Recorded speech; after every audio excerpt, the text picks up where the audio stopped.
Good morning friends, నేను మీ సాయి మల్లేష్ని మాట్లాడుతున్నాను. ముందుగా మా ఛానల్ సబ్స్క్రైబ్ చేసి లైక్ చేసి షేర్ చేయండి. అదేవిధంగా ఈరోజు వార్తల్లోని ముఖ్యాంశాలు తెలుసుకుందాం. ఆంధ్రజ్యోతి దినపత్రిక పోటాపోటీగా సెప్టెంబర్ 17 పబ్లిక్ గార్డెన్స్లో తెలంగాణ ప్రజాపాలన దినోత్సవం. రాష్ట్రంలోని కాంగ్రెస్ ప్రభుత్వ ఆధ్వర్యంలో నిర్వహణ. అమిత్ షా సహా 4 కేంద్ర మంత్రులకు ఆహ్వానం. పరేడ్ గ్రౌండ్లో తెలంగాణ విమోచన దినోత్సవం, కేంద్ర సర్కారు వేడుకలు. సీఎం రేవంత్కు పిలుపు. పేరు మార్పు సబబు కాదు, నేను రాలేను కిషన్ రెడ్డి.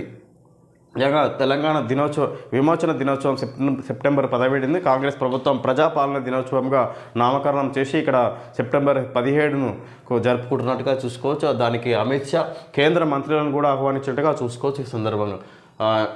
అదేవిధంగా బీజేపీకి సంబంధించిన కూడా ఇక్కడ పరేడ్ గ్రౌండ్లో బీజేపీ నాయకులు తెలంగాణ విమోచన దినోత్సవం జరుపుతున్నట్టుగా చూసుకోవచ్చు. ఈ కార్యక్రమానికి సీఎంను ఆహ్వానించినట్టుగా చూసుకోవచ్చు బీజేపీ నాయకులు. సందర్భంగా సీఎం రేవంత్కు పిలుపు, కేంద్ర సర్కారు వేడుకలు. సీఎం రేవంత్కు పిలుపు. పేరు మార్పు సబబు కాదు, నేను రాలేను అన్నట్టుగా కిషన్ రెడ్డి, రేవంత్ రెడ్డి ఏర్పాటు చేసిన ప్రజాపాలన కార్యక్రమానికి నేను రాలేను అన్నట్టుగా కిషన్ రెడ్డి మాట్లాడుతున్నారు. ఇక్కడ పోటాపోటీగా బీజేపీ కాంగ్రెస్ నాయకులు సెప్టెంబర్ 17ను నిర్వహిస్తున్నట్టుగా చూసుకోవచ్చు. ఈ సందర్భంగా ఏపీలో వైపీఎస్లపై వేటు. సీనియర్ ఐపీఎస్లు పిఎస్ఆర్, కాంతిరాణా, విశాల్ గున్ని సస్పెన్షన్. ముంబై నటి జత్వాని కేసులో సంచలనం. డీజీపీ నివేదిక పరిశీలించాక ఉత్తర్వులు జారీ. వైసీపీ హయాంలో పెద్దల ఆదేశాల మేరకు అడ్డగోలుగా వ్యవహరించిన అధికారులు. జగన్ స్నేహితుడు సజ్జన్ను కాపాడేందుకు కాదంబరిపై అక్రమ కేసు బనాయింపు. వైసీపీ నేత విద్యాసాగర్ ఫిర్యాదుతో నమోదు. ఆంజనేయులు ప్లాన్, రానా గున్ని యాక్షన్. ముంబైలో జత్వాని కుటుంబాన్ని అరెస్టు చేసి విజయవాడ నగరానికి తరలింపు. పరిధి దాటి వ్యవహరించారన్న డీజీపీ. ఐపీఎస్లు, పోలీసులు తప్పు చేశారని వెల్లడి. ఏపీలో వైపీఎస్లపై వేటు. ఈ విధంగా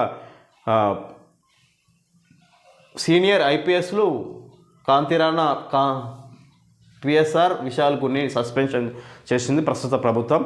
గత వైఎస్ఆర్సీపీ ప్రభుత్వ హయాంలో ఈ విధంగా జగన్ ఆధ్వర్యంలో ఇదంతా జగన్కు సన్నిహితుడైన విద్యాసాగర్ పారిశ్రామికవేత్త, ఆయనకు అనుకూలంగా బెంగాల్ నటి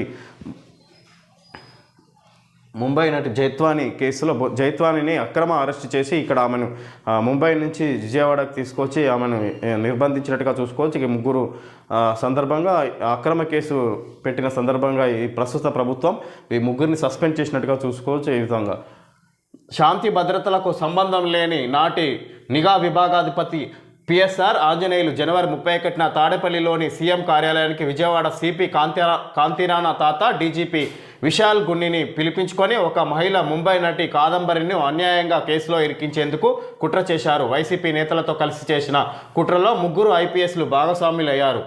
ఆల్ ఇండియా సర్వీస్ రూల్స్ 1969లోని సెక్షన్ 3(1) కింద ఐపీఎస్లకు ఉన్న అధికారాలను అతిక్రమించారు. ఈ విధంగా 1969లోని సెక్షన్ 3(1) కింద ఐపీఎస్లకు ఉన్న అధికారాలను అతిక్రమించారు. అక్రమంగా ఆమెను అరెస్ట్ చేశారన్నట్టుగా, చట్ట ప్రకారం కాకుండా చట్ట వ్యతిరేక కార్యకలాపాలకు పాల్పడడం అన్నట్టుగా ఇక్కడ చట్టంతో సహా వివరించారు ఆంధ్రజ్యోతిలో. ఈ విధంగా ముంబై నటి కాదంబరిని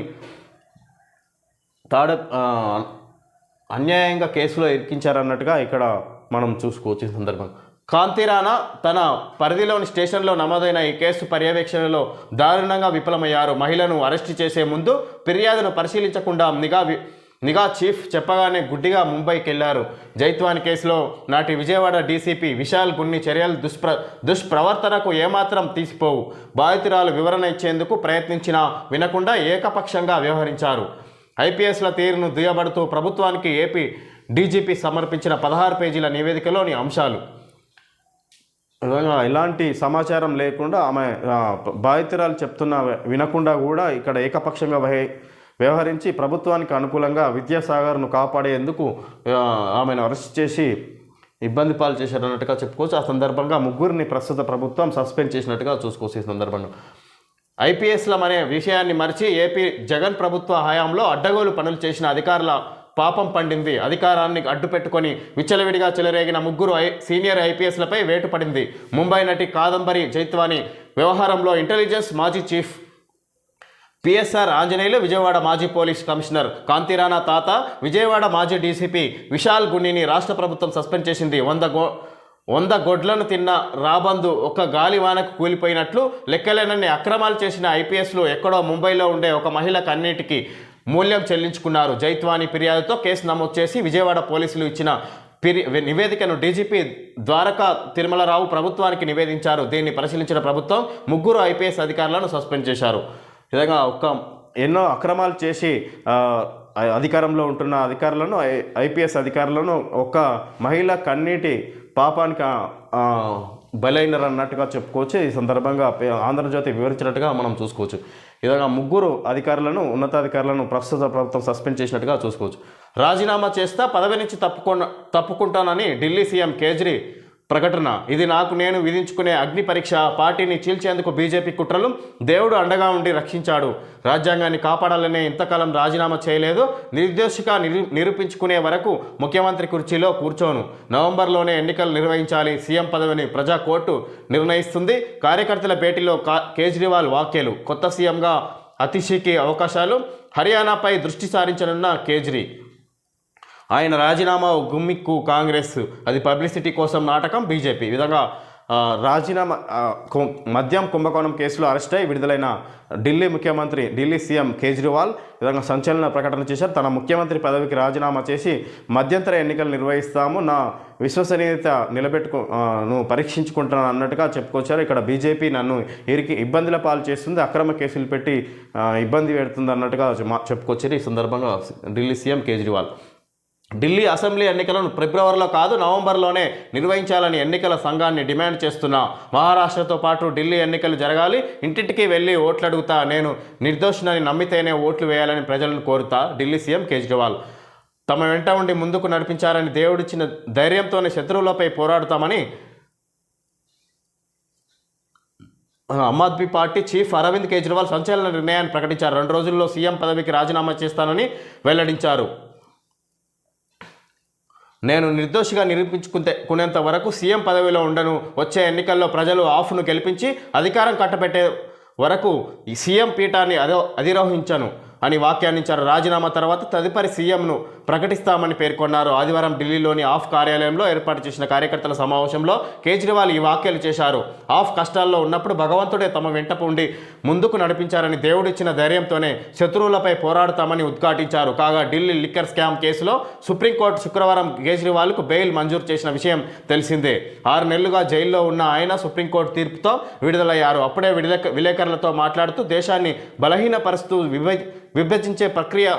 విభజించే ప్రయత్నాలు చేస్తున్న శక్తులపై తాను పోరాటం చేస్తానని ప్రతినబూనారు. ఆదివారం కార్యకర్తలతో భేటీ అయ్యారు. మా నేతలు సత్యేందర్ జైన్, అమానతుల్లా ఖాన్ ఇంకా విధంగా ఢిల్లీ జైలు నుంచి విడుదలైన సందర్భంగా కేజ్రీవాల్ కార్యకర్తల సమావేశంలో సంచలన ప్రకటన చేసిన చూసుకోవచ్చు. ఈ విధంగా బీజేపీ ఇరికించే ప్రయత్నం చేస్తుంది నన్ను అక్రమంగా అన్నట్టుగా ఆయన కోరయ్యారు. ఈ విధంగా నేను నా నిబద్ధతను పరీక్షించుకుంటాను అన్నట్టుగా ఇక్కడ మళ్ళీ మధ్యంతర ఎన్నికలు సీఎం పదవికి రాజీనామా చేసి మళ్ళీ తిరిగి మధ్యంతర ఎన్నికలు నిర్వహిస్తాం.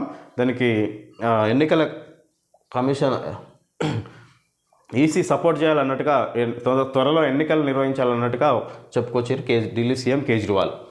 కాంగ్రెస్లో ఒకటే పవర్ సెంటర్, అది రాహుల్ గాంధీ మాత్రమే. మహేష్ కుమార్ గౌడ్ టీపీసీసీ అధ్యక్షుడిగా బాధ్యతల స్వీకరణ. నేడు సచివాలయం ఎదుట రాజీవ్ విగ్రహ ఆవిష్కరణ. సీఎం రేవంత్ చేతుల మీదుగా కార్యక్రమం. పాల్గొనున్న మంత్రులు, ప్రజాప్రతినిధులు, నేతలు. స్థానిక సంస్థల ఎన్నికలు, బీసీల లెక్క తేలాకే. మహేష్ గౌడ్ బాధ్యతల స్వీకార కార్యక్రమంలో రేవంత్, బట్టి, పొంగులేటి, విహెచ్ పొన్నం.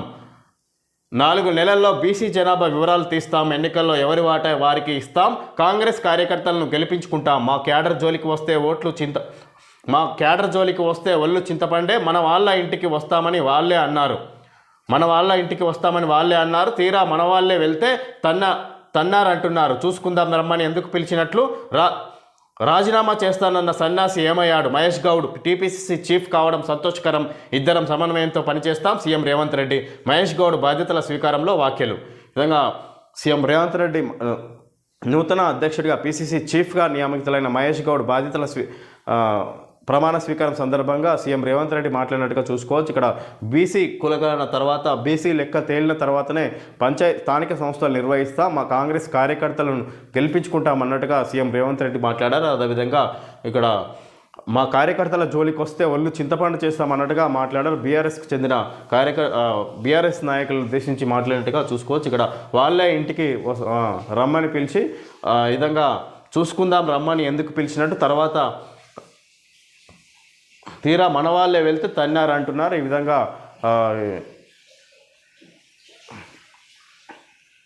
అనవసరంగా గొడవలు చెలరేపిద్దో విధంగా విధ్వంసం చెలరేపితే ఊరుకోమన్నట్టుగా మాట్లాడారు అన్నట్టుగా చూసుకోవచ్చు. ఇక్కడ సీఎం రేవంత్ రెడ్డి రాష్ట్రంలో బీసీ జనాభా లెక్కలు తేలాకే స్థానిక సంస్థల ఎన్నికలు నిర్వహిస్తామని సీఎం రేవంత్ రెడ్డి ప్రకటించారు. బీసీ కమిషన్ ద్వారా రానున్న 3-4 నెలల్లో బీసీ జనాభా లెక్కలు తీస్తామని, ఆ వర్గాలకు దక్కాల్సిన వాటా ఇచ్చి ఎన్నికలు నిర్వహిస్తామని అన్నారు. టీపీసీసీ నూతన అధ్యక్షుడిగా నియమితుడైన బొమ్మ మహేష్ కుమార్ గౌడ్ ఆదివారం గాంధీ భవన్లో బాధ్యతలు స్వీకరించిన సందర్భంగా ఇందిరాభవన్ ఆవరణలో నిర్వహించిన సభలో సీఎం రేవంత్ రెడ్డి మాట్లాడారు. బీసీ నేత అయిన మహేష్ కుమార్ గౌడ్ టీపీసీసీ అధ్యక్షుడిగా బాధ్యతలు స్వీకరించడం తామందరికీ సంతోషం కలిగిస్తుందన్నారు. 2023 ఎన్నికలు సెమీఫైనల్స్ మాత్రమేనని, 2029 పార్లమెంట్ ఎన్నికలు ఫైనల్స్ అని సీఎం అభివర్ణించారు. ఆ ఎన్నికల్లో కాంగ్రెస్ను గెలిపించి రాహుల్ గాంధీని ప్రధాని చేయాలని పిలుపునిచ్చారు. ఎవరైనా తమ కార్యకర్తల జోలికి వస్తే ఊరుకోబోమని కఠినంగా వ్యవహరిస్తామని హెచ్చరించారు. ఇక రాష్ట్రంలో కాంగ్రెస్ అధికారంలోకి రావడానికి కారణమైన కార్యకర్తలను పార్టీని నడుపుతున్నారా లేక సర్కస్?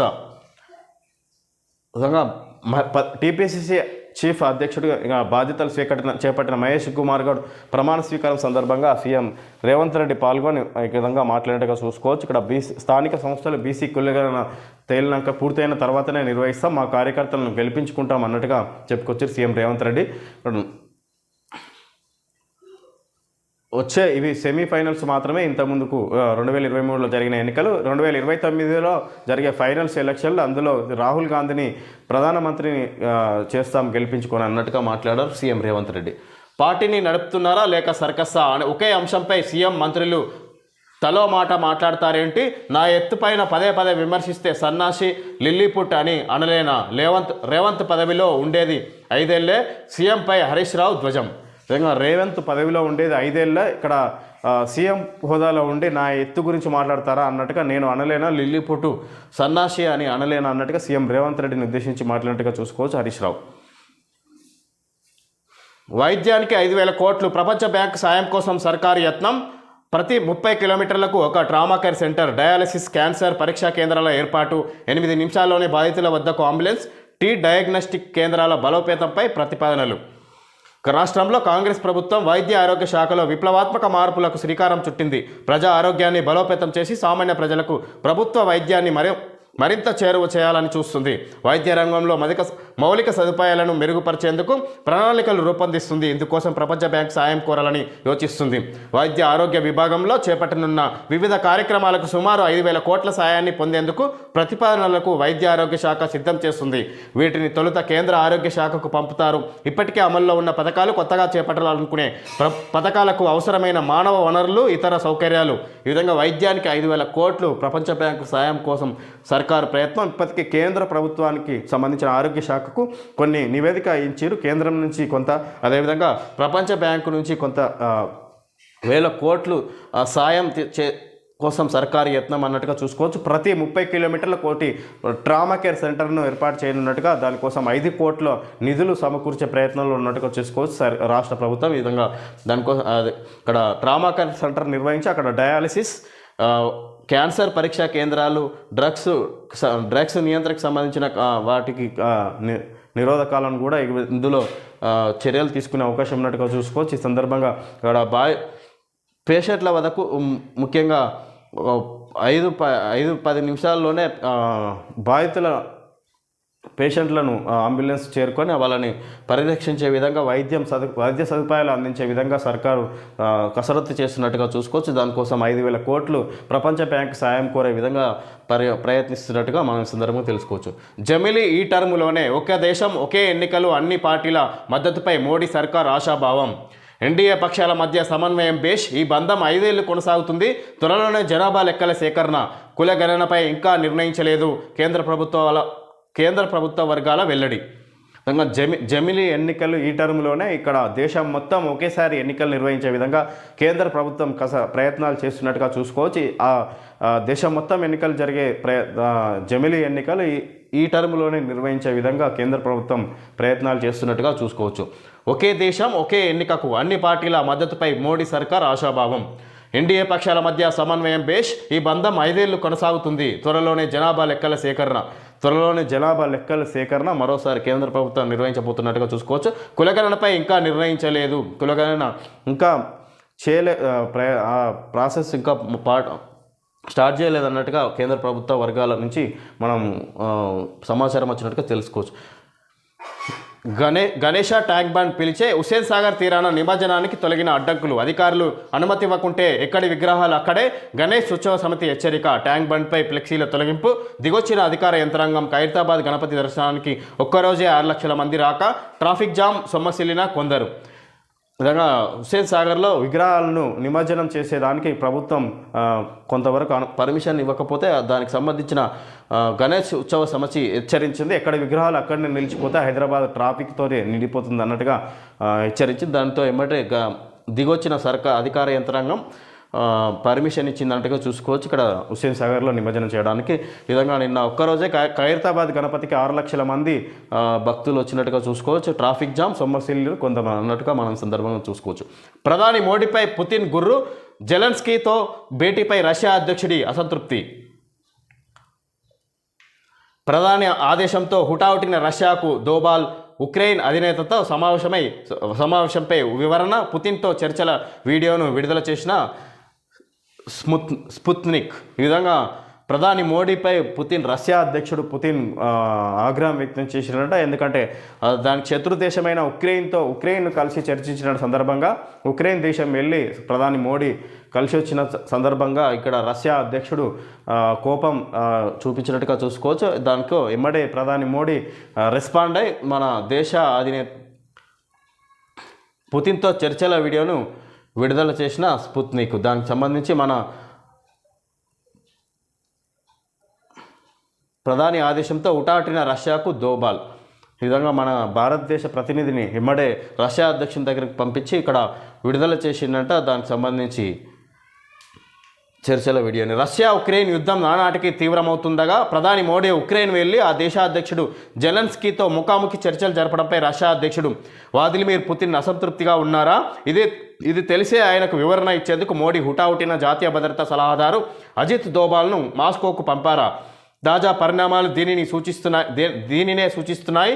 ఈ నెల 12న దోబాల్ రష్యాలోని సెయింట్ పీటర్స్బర్గ్ వెళ్లారు. అక్కడ పుతిన్తో అంతర్గతంగా చర్చలు జరిపారు. ఆయన అధ్యక్షుడితో మాట్లాడిన వీడియోను అక్కడి వార్తా సంస్థ స్పుత్నిక్ విడుదల చేసింది. ఇది సోషల్ మీడియాలో ఇప్పుడు వైరల్ అవుతుంది. తన ఉక్రెయిన్ పర్యటన జెలెన్స్కీతో చర్చల సారాంశాన్ని మీకు వివరించేందుకు ఆసక్తిగా ఉన్నట్లు ఉక్రెయిన్ పర్యటన సందర్భంగా జెలెన్స్కీతో చర్చల సారాంశాన్ని మీకు వివరించేందుకు ఆసక్తిగా ఉన్నట్లు ఇప్పుడు ఈ విధంగా ప్రధాని మోడీ మన భారత రాయబారిని రష్యాకు పంపించే రష్యా అధ్యక్షుని పుతిన్తో ఉక్రెయిన్ దేశ అధ్యక్షుడితో జరిపిన ప్రధాని మోడీ ప్రసంగాన్ని వివరించినట్టుగా చూసుకోవచ్చు. ఇక్కడ రష్యా అధ్యక్షుడు ఆగ్రహించిన సందర్భంగా ఈ విధంగా రష్యాకు వ్యతిరేక దేశమైన ఉక్రెయిన్తో ప్రధాని మోడీ కలిసి చర్చించిన సందర్భంగా రష్యా అధ్యక్షుడు దానిపై కోపం చూపించినట్టుగా చూసుకోవచ్చు. ఇక్కడ ప్రధాని మోడీ కలిసిన దానికి సంబంధించి సమాచారం అక్కడ జరిగిన విషయాన్ని వివరించినట్టుగా చూసుకోవచ్చు. కాగిత రామచంద్రపురంలో గండ్లు పడిన చోటును పరిశీలిస్తున్న ఉత్తమ్. యుద్ధ ప్రాతిపదికన గండ్లకు మరమ్మత్తు. వారం రోజుల్లో పనులు పూర్తి. కేంద్రం సహకరిస్తుందనే ఆశ. వారు నిధులిచ్చినా ఇవ్వకున్నా రాష్ట్ర ప్రభుత్వం తరపున చేస్తాం. కాళేశ్వరంపై బీఆర్ఎస్ది నిస్సిగ్గు సమర్థన. మంత్రి ఉత్తమ్ కుమార్ రెడ్డి. కోదాడ హుజూర్నగర్లో దెబ్బతిన్న కాలువల పరిశీలన. విధంగా కాగిత రామచంద్రపురంలో గండ్లు పడిన చోటును పరిశీలిస్తున్న ఉత్తమ్ కుమార్ రెడ్డి. నీటిపారుదల శాఖ మంత్రి ఉత్తమ్ కుమార్ రెడ్డి వీటిని పరిశీలిస్తున్నట్టుగా చూసుకోవచ్చు. ఏదైతే గండ్లు, చెరువులు, కుంటలు గండ్లు పడి ఇక్కడ దెబ్బతిన్నాయో వాటికి మరమ్మతులు చేయించడానికి పరిశీలించి చర్యలు తీసుకుంటాం. కేంద్ర ప్రభుత్వం నిధులు ఇచ్చినా ఇవ్వకపోయినా మేము రాష్ట్ర ప్రభుత్వం తరపున మేము వీటిని పూర్తి చేస్తామన్నట్టుగా చెప్పుకొచ్చారు ఉత్తమ్ కుమార్ రెడ్డి. ఓకే ఫ్రెండ్స్, ఈరోజు వార్తల్లో ముఖ్యాంశాలు తెలుసుకోవడం జరిగింది. Thank you friends.